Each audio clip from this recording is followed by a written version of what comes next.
Hi, this is Rahul Reddy. We are live here from Houston from Reddy Newman PCC Studios. We want to discuss about the compelling circumstances EAD today. Today is May 19th. Along with me is my business partner, Rain. Reddy Newman PCC does bring in immigration news every week on Tuesday, but this one is a special session we want to only dedicate to the I-140 EAD. It's also called as compelling circumstances EAD. Rain, why don't you explain what is this compelling circumstances EAD?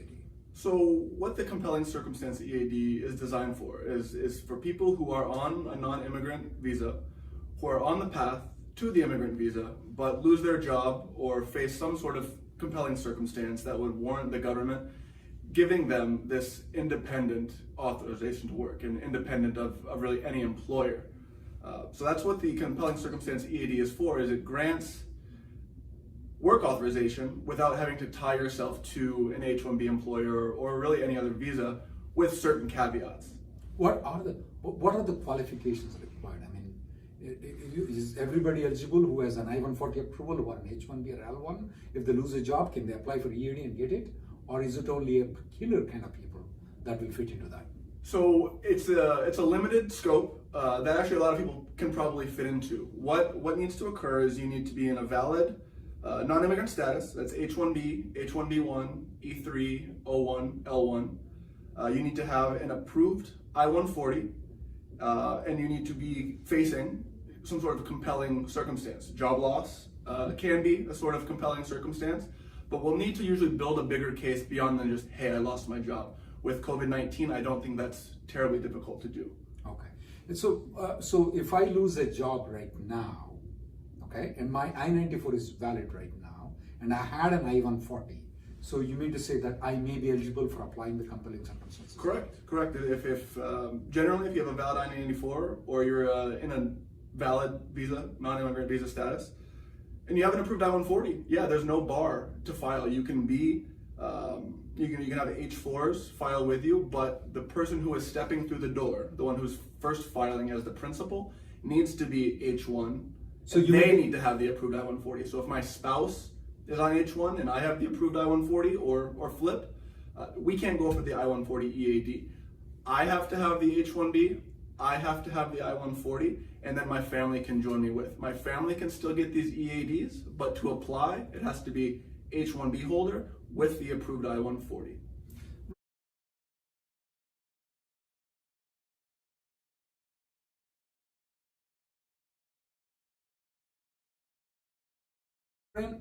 Why don't you explain what is the compelling circumstances? What kind of documentation they need to provide?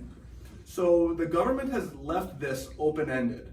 In their final rule, they talk about not wanting to define what a compelling circumstance is, to limit that definition. So they'll really look at any application and they'll consider that with open eyes on whether this is or is not a compelling circumstance.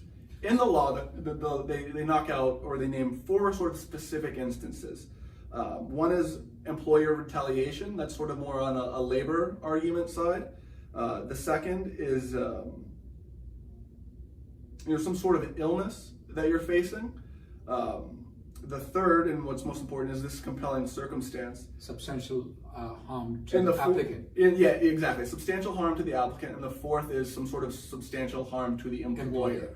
Do we have to meet all four of them or only one of them? No, just one. So if you can find, and it's typically going to be one scenario, is this substantial harm to the applicant. Can you define what substantial harm to the applicant is? So if the person is an H-1B and he's applying and he got laid off, and his I-94 is still valid, and you said that we have to file within 60 days after he got laid off, is right? Correct.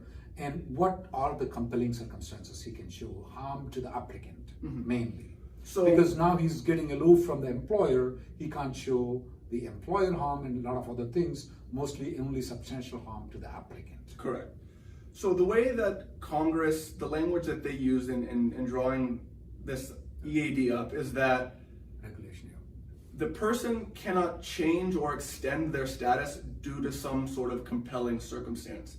Job loss in and of itself may not be that compelling circumstance, but when we think of everything that's going on with the COVID-19, inabilities to travel, all kinds of strange visa issues, consulates abroad are closed down, We take all of these factors together with the job loss, and I think it's a colorable claim, a claim that USCIS would accept in saying, hey, these people are facing compelling circumstances.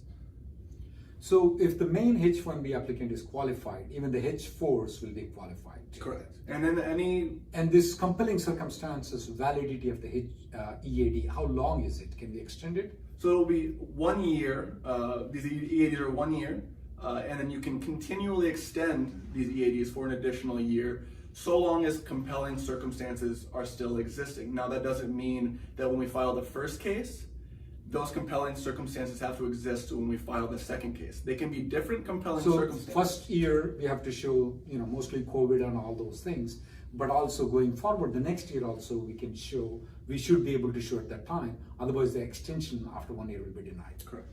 Now, the situation where we are in the COVID situation where all the things are bad, you think so? We have a reasonable chance of success if they file for EAD right now, compelling circumstances?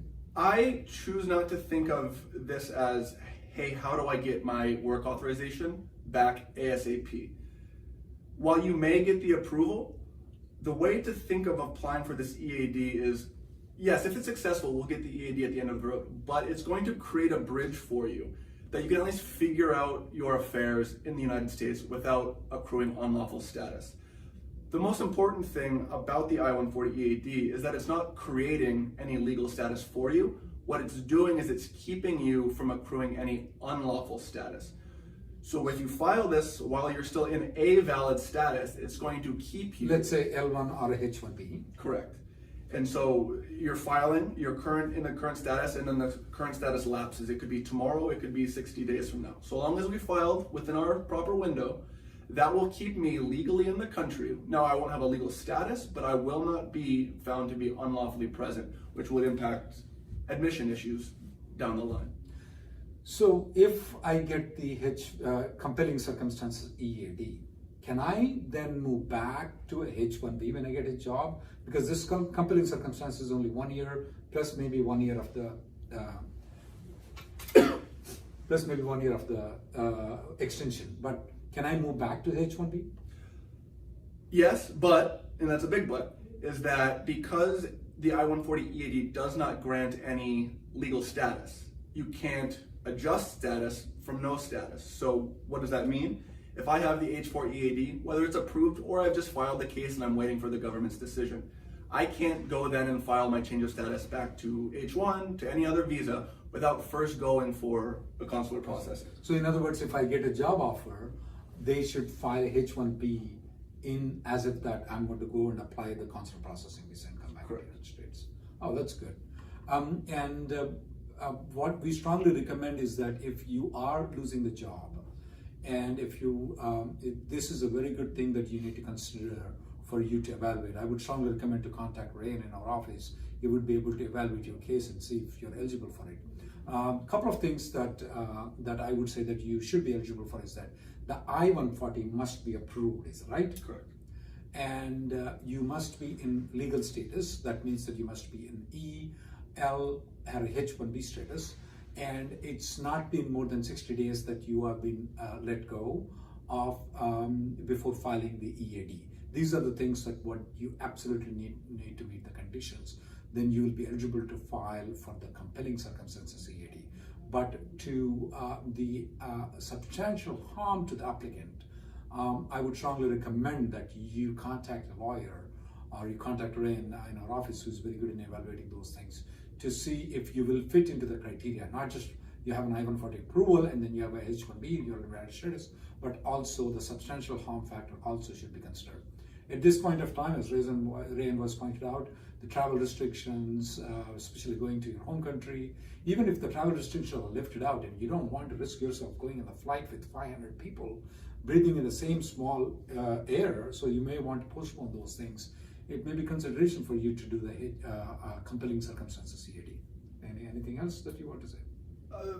Generally, I tend to think of this EAD as the last bullet in the chamber. So consult with an attorney, think of any other option you may have before you think about this compelling circumstance EAD. Is it going to grant you lawful presence even upon filing, as long as you timely file it? Yes. but you need to talk with an attorney and realize the not necessarily negative consequences, but the hurdles that you will face. Not big hurdles, but there are circumstances you would face down the line just for filing the I-140 EAD. Is that going to hurt your immigration process? No, not at all. Does that maybe entail taking a flight and going and getting a visa stamp? Perhaps, but going for the I-140 EAD is not going to negatively impact your visa case or your immigration process in any way. Before I go, I want to ask another question. How long does it take once we apply for the EAD for the EAD to be approved? In my view, the number of cases that USCIS is going to be receiving are going to grow quite a bit. I think the average processing time we're thinking about now is 4 to 6 months. I think the most practical way to think of it though is there is no guarantee. It could be a 2-week adjudication, it could be a 10-month adjudication. So while the EAD is pending, can I work? You cannot work. The EAD needs to be approved, received before the government would say, hey, this person can legally work in the United States. Anything else? Nothing to add, no. If we'll be adding some information onto our website as the industry as a whole learns a little bit more about the goings on and how the government's treating these things. So continue to check out our website for any updates on immigration news at large, as well as the I-140 compelling circumstance EAD. Thank you very much. Thank you.